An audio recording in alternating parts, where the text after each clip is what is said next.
नमस्कार. मी भाऊ तोरसेकर. तुम्ही बघत आहात प्रतिपक्ष. मित्रांनो, अलीकडे राष्ट्रीय राजकारणात आणि महाराष्ट्रात सुद्धा मीडियामध्ये एक विषयाची चर्चा जोरजोरात सुरू झालेली आहे. तसं बघायला गेलं तर या 2025 या वर्षामध्ये दिल्ली या छोट्या राज्याची आणि बिहार या मोठ्या राज्याची या दोन विधानसभा निवडणुका सोडल्या तर फार मोठी काही राजकीय घडामोड निवडणुकीच्या संदर्भाने होण्याची शक्यता नाहीये.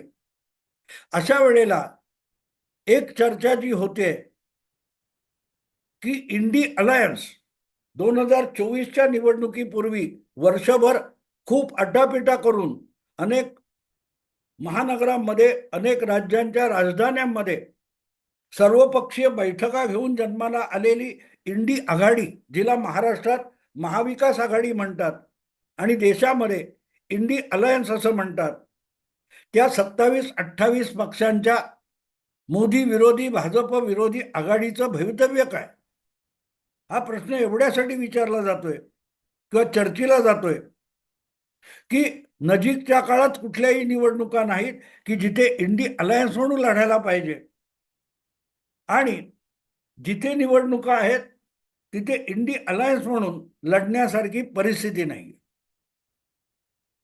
कारण दिल्लीमध्ये आम आदमी पार्टी काँग्रेसला बरोबर घ्यायला तयार नाही आणि दोन्ही पक्ष इंडी अलायन्सचा भाग आहेत. बिहारमध्ये लालू आणि काँग्रेस ह्या दोन पक्षांची आघाडी आहे आणि ती इंडी अलायन्स होण्याच्या आधीपासूनची आहे.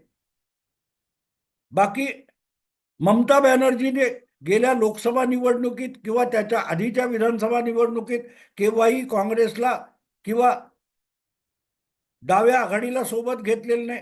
केरळमध्ये तर डावी आघाडी आणि इंडी अलायन्स एकमेकाच्या विरुद्ध लढतात.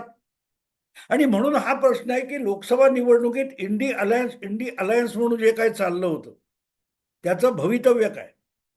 कारण त्यात जे पक्ष सहभागी झाले होते त्यापैकी समाजवादी पक्ष किंवा आम आदमी पार्टी यांना काल परवाच्या हरियाणा विधानसभेच्या निवडणुकीत काँग्रेसने 1-2 जागा द्यायला सुद्धा नकार दिला. त्यामुळे त्या पक्षांना आपापल्या परीने काय 2-4-5 किंवा किती असतील त्या जागा लढवून आपले उमेदवार पडले तरी आपलं अस्तित्व टिकवण्याची लढाई लढावी लागली. हे मी एवढ्यासाठी सांगतोय की लोकसभेमध्ये किंवा राष्ट्रीय राजकारणामध्ये, संसदीय राजकारणामध्ये स्वतःला इंडी अलायन्स म्हणून घेणारे पक्ष जे आहेत ते एकमेकांशी एकत्रितपणे संयुक्त राजकारण करण्याच्या परिस्थितीत आहेत का, तर का नाही, त्यांच्यातली भांडणं का होतात, तर त्याचं कारण एक सरळ आहे की हे प्रत्येक जण हे आपापल्या कारणास्तव आणि वेगवेगळ्या कारणास्तव आपापल्या प्रभाव क्षेत्रामध्ये भाजपचे कट्टर विरोधक आहेत. बंगालमध्ये भाजप हाच तृणमूल काँग्रेसचा खरा प्रतिस्पर्धी आहे. बिहारमध्ये लालूंचा प्रतिस्पर्धी नितीश, पण नितीशपेक्षाही प्रभावी पक्ष भारतीय जनता पक्ष आहे. उत्तर प्रदेशात मायावती किंवा अखिलेश यादव यांचे जे SP BSP पक्ष आहेत यांचा पण कट्टर प्रमुख प्रतिस्पर्धी भाजप आहे. हरियाणामध्ये काँग्रेस आणि भाजप हे एकमेकांचे प्रतिस्पर्धी आहेत. मध्य प्रदेश, गुजरात, छत्तीसगड किंवा गुजरात अशा राज्यामध्ये काँग्रेस आणि भाजप अशी लढत आहे. त्यामुळे आपापल्या प्रभाव क्षेत्रामध्ये भाजपचा कट्टर विरोधक म्हणून राष्ट्रीय पातळीवर आपण एकत्र यावं या भूमिकेतून ही आघाडी तयार झाली आणि ती राष्ट्रीय राजकारणासाठी तयार झाली. पण लोकसभा निवडणुकीत या सगळ्या इतर पक्षांना एक गोष्ट लक्षात आली की आपण आपल्या प्रभाव क्षेत्रामध्ये भाजपचे विरोधक असलो तरी राष्ट्रीय पातळीवर आपल्या राजकारणाला मर्यादा आहेत आणि त्या मर्यादांमध्ये राहायचं.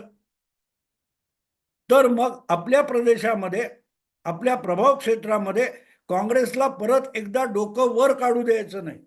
कारण सरळ आहे, या सगळ्या प्रादेशिक पक्षांचा जो वाढ आणि विस्तार झालेली आहे त्यामध्ये काँग्रेसचाच माल घेऊन या लोकांनी आपले इमले उभे केलेले, काँग्रेसच्या वाड्याचे चिरे तोडायचे आणि आपापल्या बंगल्यासाठी पाया बनवायचा, अशा पद्धतीत हे सगळे पक्ष उभे राहिलेले.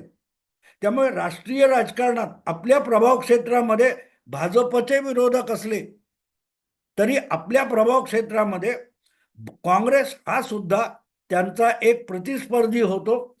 आणि म्हणूनच जागा वाटपामध्ये किंवा आघाडीच्या राजकारणामध्ये काँग्रेसला परत बलवान होऊ देणं म्हणजे आपल्या पायावर धोंडा पाडून घेणं.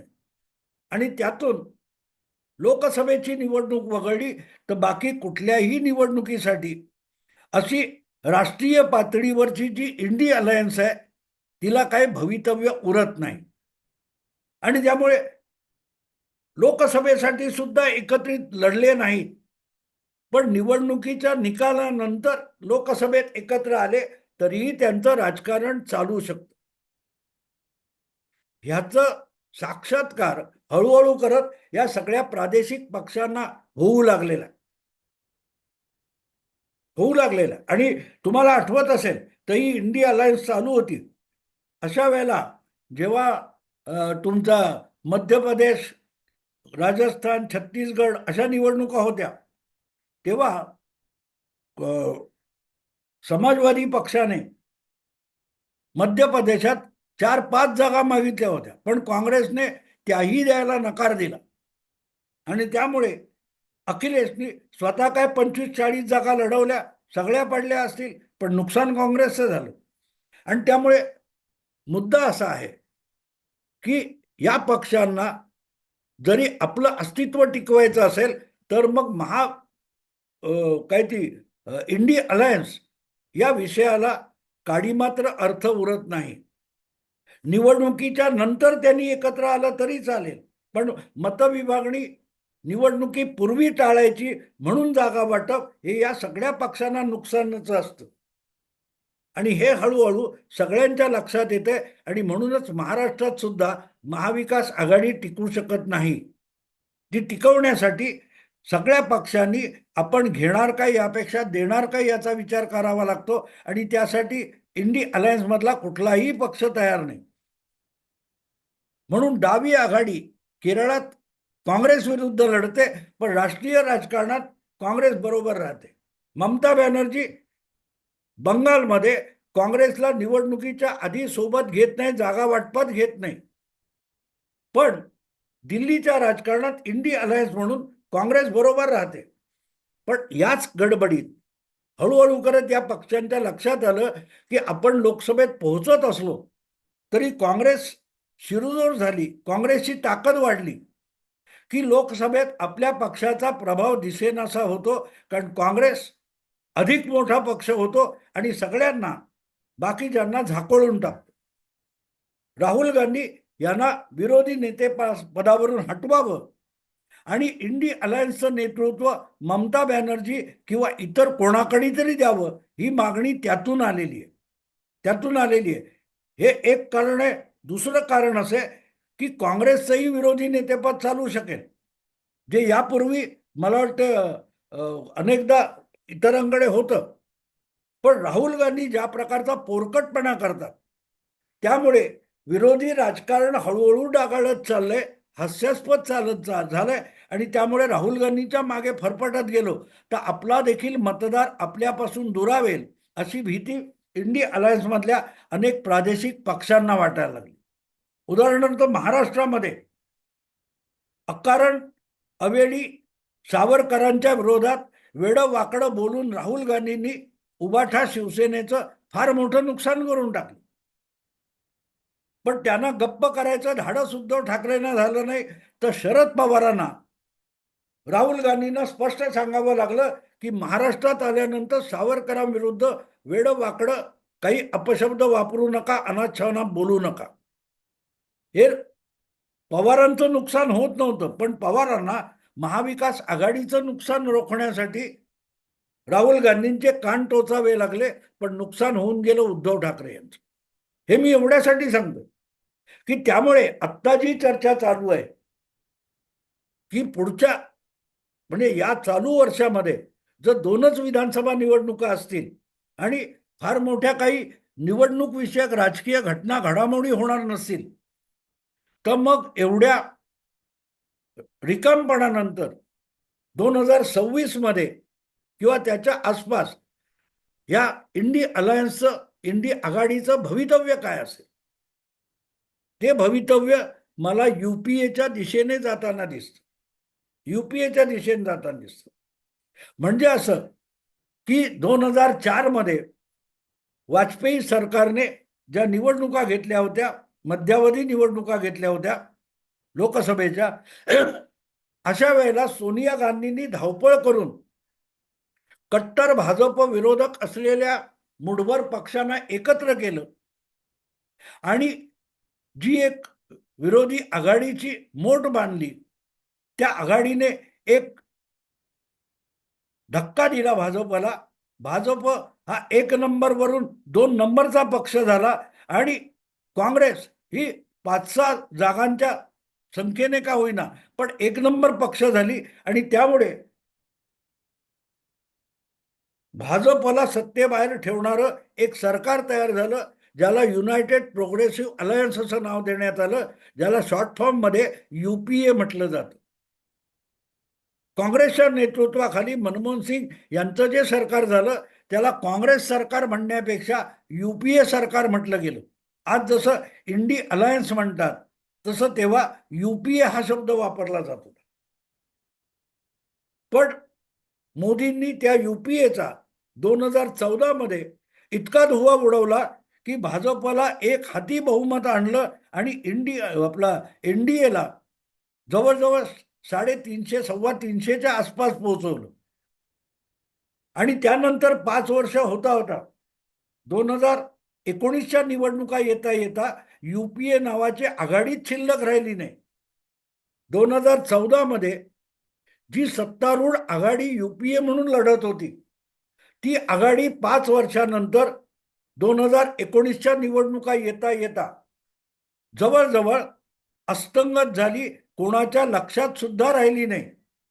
2019च्या निवडणुकीमध्ये युपीए म्हणून निवडणुका कोणी लढवल्या असं तुमच्या ऐकिवात सुद्धा राहिलेलं नाही. आणि 2024च्या निवडणुका येईपर्यंत युपीए नावाची काही आघाडी होती याचा देखील लोकांना सरसकट विसर पडला.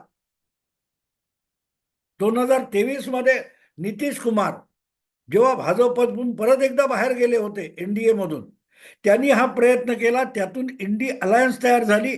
पण 24ची निवडणूक येण्यापूर्वी खुद्द नितीश कुमार त्यातून बाहेर पडले, पण उरलेले पक्ष टिकले आणि काँग्रेसच्या नेतृत्वाखाली एक इंडी अलायन्स तयार झाली.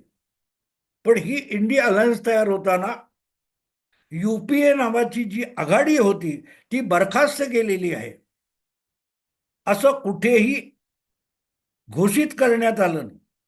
इंडी अलायन्स झाली, इंडी अलायन्स मध्ये जागा वाटप झालं, निवडणुका एकत्रित लढवल्या गेल्या. हे सगळं होत असलं तरी मग 10 वर्ष सत्तेत बसलेल्या युपीए नावाच्या आघाडीचं काय झालं याची चर्चा पण कधी झाली नाही. आज सुद्धा असं कोणी उघडपणे म्हटलेलं नाही. 2024च्या निवडणुका येता येता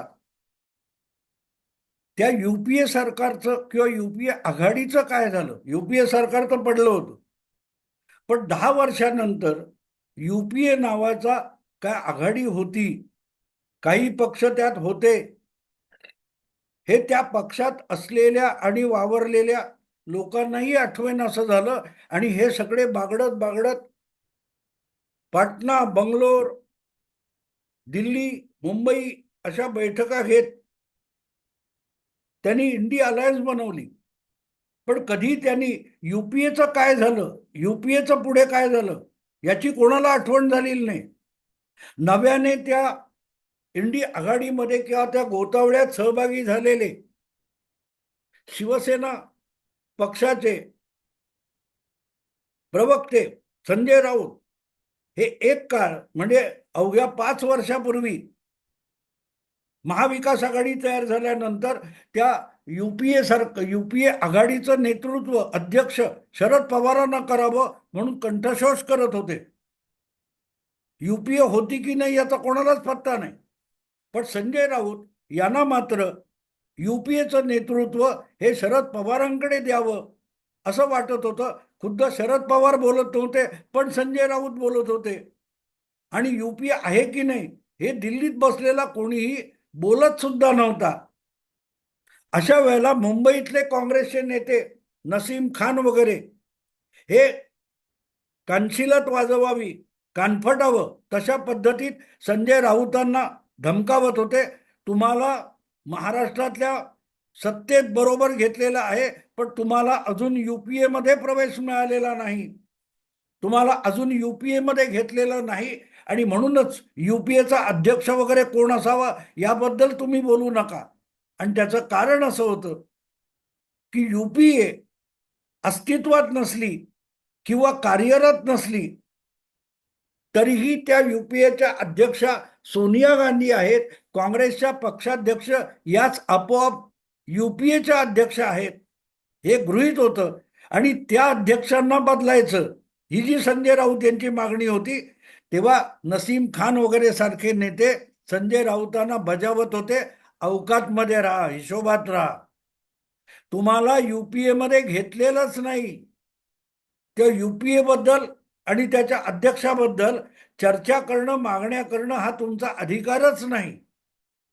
तेवढी एक गोष्ट वगळली तर काँग्रेस पक्षामध्ये किंवा राष्ट्रीय राजकारणासकट राष्ट्रीय मीडियामध्ये कधीही युपीए याचं काय झालं याचा पत्ता नाही.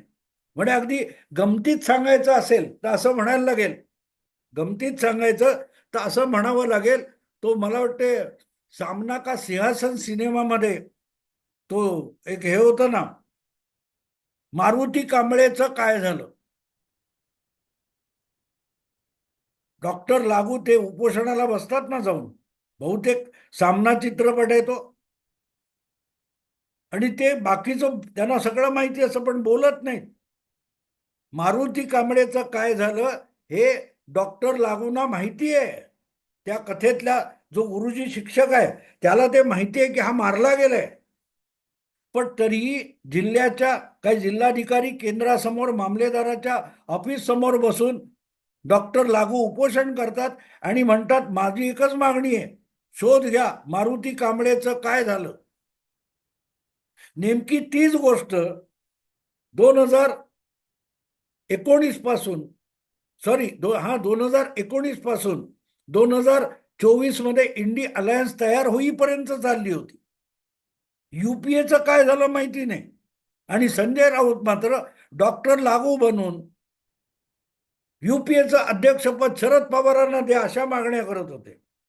पण युपीए आहे कुठे याचा पत्ता कोणालाही नव्हता. त्या गोतावळ्यात नव्याने शिरलेले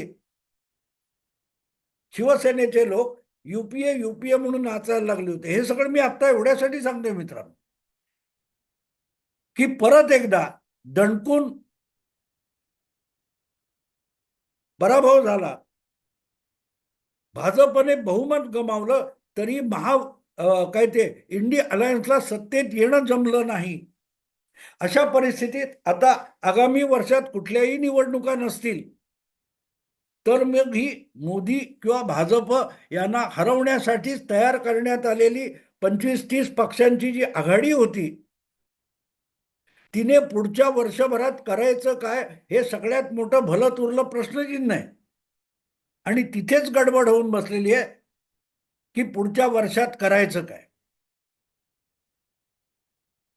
जसं 2014 मध्ये लोकसभा निवडणूक काँग्रेस अतिशय लज्जास्पद रीतीने हरली, युपीएने सरकार आणि सत्ता गमावली, त्यानंतर पुढे राष्ट्रपतीची निवडणूक किंवा अशा किरकोळ गोष्टी सोडल्या तर युपीएच्या बैठका पण होत नव्हत्या. हा, राष्ट्रपती पदासाठी संयुक्त उमेदवार उभा करू, पण तेवढं वगळलं तर कुठेही युपीए नावाने कुठलीही राजकारण होत नव्हतं, काहीही होत नव्हतं. नेमकी तीच अवस्था 2025 मध्ये या नव्या इंडी अलायन्सची होऊ घातलेली आहे. कारण इंडी अलायन्स ही आता युपीएच्या रांगेत जाऊन उभी राहिलेली आहे की ती मेली असं म्हणायचं नाही. जसं ती काय राजाची गोष्ट सांगतात ना, की राजाचा लाडका पोपट मेला, पण हे राजाला सांगायचं कोणी आणि कसं?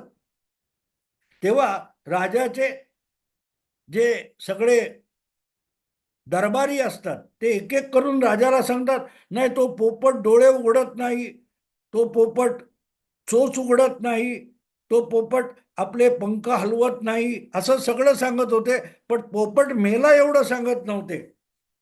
नेमकी तीच अवस्था काँग्रेसचे लाडके पत्रकार संपादक वगैरे आहेत, मीडिया आहे, त्यांची सुद्धा झालेली आहे. की त्यांनाही कळतं लोकसभेच्या निवडणुकीत भाजपला बहुमत गमवावं लागलं असलं तरी परत एकदा नरेंद्र मोदी पंतप्रधान झालेत. काय ते एनडीएचं सरकार आलेलं आहे आणि तितक्याच आवेशात मोदी सरकार चालवत आहेत, कारभार चालवत आहेत, धाडसी निर्णय घेत आहेत आणि त्याला आवरणं सुद्धा इंडी अलायन्स म्हणून जे काही निवडून आलेले 200 खासदार असतील त्यांना शक्य होत नाहीये. आणि त्यामुळे जे युपीएचं झालं तसंच इंडी अलायन्सचं झालेलं आहे. त्या इंडी अलायन्सला नावाच्या पलीकडे काही काडीचीही किंमत राहिलेली नाही किंवा तिच्यामध्ये कुठलीही क्षमता राहिलेली नाही.